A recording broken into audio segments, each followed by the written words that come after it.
Taking a look at today's interest rate markets, let's look at the 10-year note futures as they're maintaining higher price action once again today.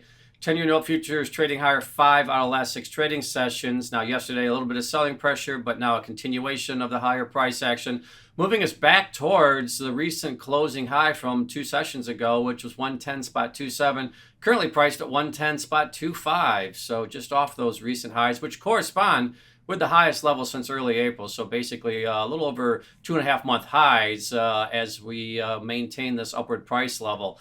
Looking at the driving factors today, really the primary tone setter was the U.S. retail sales this morning, coming in below expectations.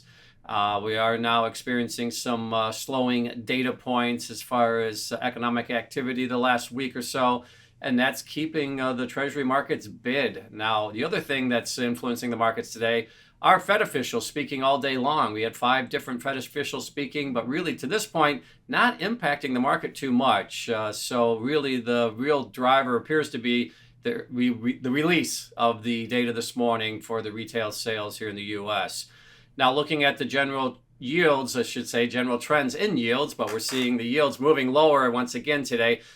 10-year yield down 5 basis points to 423 basis points. Now, the intraday low was 420.5, so 420.5 basis points. So we're off those intraday lows with a little bit of back off in the futures market, bring those yields a little higher.